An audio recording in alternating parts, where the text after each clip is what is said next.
ਜਾ ਯਾਰ ਉਹ ਜਿਹੜੀ ਰੋਟੀ ਨਹੀਂ ਬਚੀ ਹੋਈ ਪਈ ਸੀ ਉਹ ਤਾਂ ਮੁਲਾਜ਼ਮ ਵਾਸਤੇ ਲੈ ਆ। ਭਾਈਜਾਨ ਉਹ ਖਾਣਾ ਜਿਹੜਾ ਤੁਸੀਂ ਕਹਿ ਰਹੇ ਜੋ ਉਹਦੀ ਤਾਂ ਕੱਲ ਆਪਾਂ ਅਫਤਾਰੀ ਕਰਾਈ ਸੀ, ਹੁਣ ਤੱਕ ਤੇ ਉਹ ਖਰਾਬ ਹੋ ਗਿਆ ਹੋਣਾ।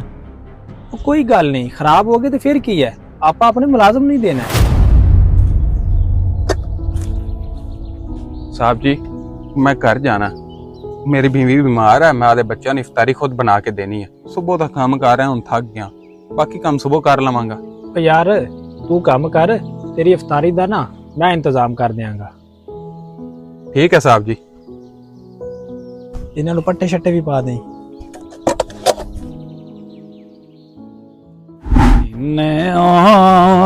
नहीं दे आरफान इधर चले जा यार ਉਹ ਜਿਹੜੀ ਰੋਟੀ ਨਹੀਂ ਬਚੀ ਹੋਈ ਪਈ ਸੀ ਉਹ ਤਾਂ ਮੁਲਾਜ਼ਮ ਵਾਸਤੇ ਲੈ ਆ। ਭਾਈਜਾਨ ਉਹ ਖਾਣਾ ਜਿਹੜਾ ਤੁਸੀਂ ਕਹਿ ਰਹੇ ਜੋ ਉਹਦੀ ਤਾਂ ਕੱਲ ਆਪਾਂ ਅਫਤਾਰੀ ਕਰਾਈ ਸੀ, ਹੁਣ ਤੱਕ ਤੇ ਉਹ ਖਰਾਬ ਹੋ ਗਿਆ ਹੋਣਾ। ਉਹ ਕੋਈ ਗੱਲ ਨਹੀਂ, ਖਰਾਬ ਹੋ ਗਏ ਤੇ ਫਿਰ ਕੀ ਹੈ, ਆਪਾਂ ਆਪਣੇ ਮੁਲਾਜ਼ਮ ਨਹੀਂ ਦੇਣਾ। ਉਹ ਭਾਈ ਇਹ ਤੁਸੀਂ ਕੀ ਕਹਿ ਰਹੇ ਜੀ? ਅਗਰ ਉਹਨੂੰ ਆਪਾਂ ਖਰਾਬ ਖਾਣਾ ਦੇਵਾਂਗੇ ਉਹਦੇ ਨਾਲ ਤਾਂ ਬਿਮਾਰ ਹੋ ਜਾਵੇਗਾ, ਅਗਰ ਉਹਦੇ ਬੱਚੇ ਖਾਣਗੇ ਤੇ ਉਹ ਵੀ ਬਿਮਾਰ ਹੋ ਜਾਣਗੇ। ਆ ਥੋੜਾ ਜਿਹਾ ਲੰਮਾ ਸੋਚਿਆ ਕਰ, ਅਗਰ ਉਹਦੇ ਬੱਚੇ ਬਿਮਾਰ ਹੋ ਜਾਣਗੇ ਤੇ ਉਹਨੂੰ ਪੈਸੇ ਦੀ ਜ਼ਰੂਰਤ ਪਵੇਗੀ ਤੇ ਉਹ ਮਜਬੂਰ ਹੋ ਤੇ ਆਪਣੇ ਕੋਲ ਆਏਗਾ ਕਰਜ਼ਾ ਲੈਣ ਵਾਸਤੇ, ਔਰ ਇਸ ਕਰਜ਼ੇ ਨੂੰ ਉਤਾਰਨ ਵਾਸਤੇ ਉਹਨੂੰ ਲੰਬੇ ਅਰਸੇ ਤੱਕ ਆਪਣੇ ਨਾਲ ਕੰਮ ਕਰਨਾ ਪਵੇਗਾ।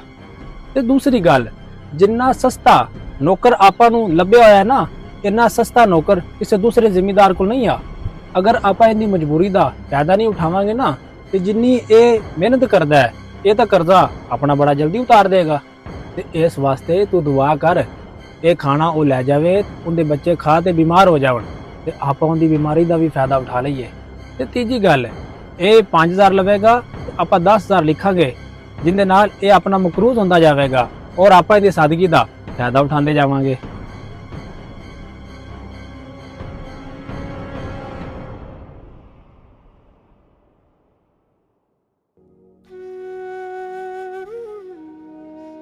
या अल्लाह, साडे गरीबां दा तेरे तो इलावा कौन है? ये जेड़े लोकां नूं तू इख्तियार दे रखा है, इन्हां दी तो सोच भी बड़ी जालिम है। हेलो भाई, आ रोटी ले जा, खुद ही अफ्तार कर ले, तेरे बच्चों ने रोज अफ्तार करवा ले।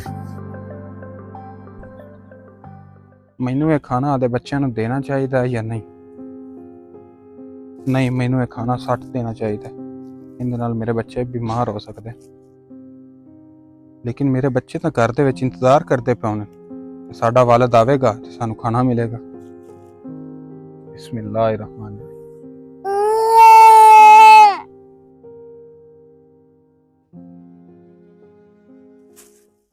लो साहब जी, कनक नूं आखिरी पानी लाता है ते अज तो बाद आधा सारा काम खुद संभाल लवे जी। ਉਹ ਖੈਰ ਦਾ ਸ਼ਿਦੇ ਕੀ ਗੱਲ ਬਣ ਗਈ? साहब जी याद करो ਜਦੋਂ ਮੇਰੇ ਤੇ ਮੁਸ਼ਕਲ ਵਕਤ ਸੀ ਤੇ ਤੁਸੀਂ ਮੈਨੂੰ ਮੇਰੇ ਬੱਚਿਆਂ ਵਾਸਤੇ ਖਰਾਬ ਖਾਣਾ ਦਿੱਤਾ ਸੀ। ਮੈਂ ਅੱਲਾ ਦੇ ਭਰੋਸੇ ਉਹ ਖਰਾਬ ਖਾਣਾ ਆਦੇ ਬੱਚਿਆਂ ਨੂੰ ਖਵਾ ਦਿੱਤਾ ਸੀ, ਲੇਕਿਨ ਅੱਲਾ ਨੇ ਮੇਰੇ ਬੱਚਿਆਂ ਨੂੰ ਬਿਮਾਰ ਹੋਣ ਤੋਂ ਮਹਿਫੂਜ਼ ਰੱਖਿਆ ਸੀ। ਅੱਜ ਮੇਰੇ ਅੱਲਾ ਨੇ ਮੇਰੀ ਇੰਨੀ ਕੁ ਮਦਦ ਕੀਤੀ ਕਿ ਮੈਂ ਤੁਹਾਡਾ ਸਾਰਾ ਕਰਜ਼ਾ ਉਤਾਰ ਦਿੱਤਾ ਤੇ ਅੱਜ ਮੈਂ ਆਜ਼ਾਦ ਹੋ ਗਿਆ। ਮੈਂ ਸਿਰਫ ਤੁਹਾਨੂੰ ਇਹ ਹੀ ਮਸ਼ਵਰਾ ਦੇਣਾ ਚਾਹਾਂਗਾ ਕਿ ਤੁਸੀਂ ਆਦੇ ਮੁਲਾਜ਼ਮਾਂ ਨਾਲ ਵੀ ਉਹ ਹੀ ਸਲੂਕ ਕੀਤਾ ਕਰੋ ਜਿਹੜਾ ਤੁਸੀਂ ਚਾਹੁੰਦੇ ਜੇ ਕਿ ਅੱਲਾ ਤੁਹਾਡੇ ਨਾਲ ਕਰੇ। ਸਾਹਿਬ ਜੀ ਕੋਈ ਗਲਤੀ ਕਤਾਈ ਹੋਵੇ ਤਾਂ ਮਾਫ ਕਰ ਦੇਵੇ, ਰੱਬ ਰੱਖੇ। ਮੇਰੇ ਦੋਸਤੋ, ਅੱਜ ਕੱਲ੍ਹ ਸਾਡੇ ਮੁਆਸ਼ਰੇ ਦੇ ਵਿੱਚ ਅਕਸਰ ਜਿਹੜੇ ਤਾਕਤਵਰ ਲੋਕ ਨੇ ਉਹ ਗਰੀਬਾਂ ਦੀ ਮਜਬੂਰੀ ਦਾ ਫਾਇਦਾ ਚੁੱਕਦੇ ਨੇ ਤੇ ਉਹਨਾਂ ਨੂੰ ਕਰਜ਼ ਤੇ ਜ਼ਰੂਰਤ ਦੇ ਜਾਲ ਵਿੱਚ ਫਸਾ ਦਿੰਦੇ ਨੇ। ਲੇਕਿਨ ਯਾਦ ਰੱਖੋ, ਕਿਸੇ ਦੀ ਮਜਬੂਰੀ ਦਾ ਫਾਇਦਾ ਚੁੱਕਣਾ ਜ਼ੁਲਮ ਤੇ ਇਨਸਾਨੀਅਤ ਦੇ ਖਿਲਾਫ ਹੈ। ਰਿਜ਼ਕ ਤੇ ਹਿਫਾਜ਼ਤ ਸਿਰਫ ਅੱਲਾ ਦੇ ਹੱਥ ਦੇ ਵਿੱਚ ਹੈ। ਇੱਕ ਅੱਛਾ ਮੁਆਸ਼ਰਾ ਉਦੋਂ ਹੀ ਬਣਦਾ ਹੈ ਜਦੋਂ ਤਾਕਤਵਰ ਕਮਜ਼ੋਰ ਦਾ ਸਹਾਰਾ ਬਣਦਾ ਹੈ, ਨਾ ਕਿ ਉਹਦਾ ਫਾਇਦਾ ਉਠਾਉਂਦਾ ਹੈ।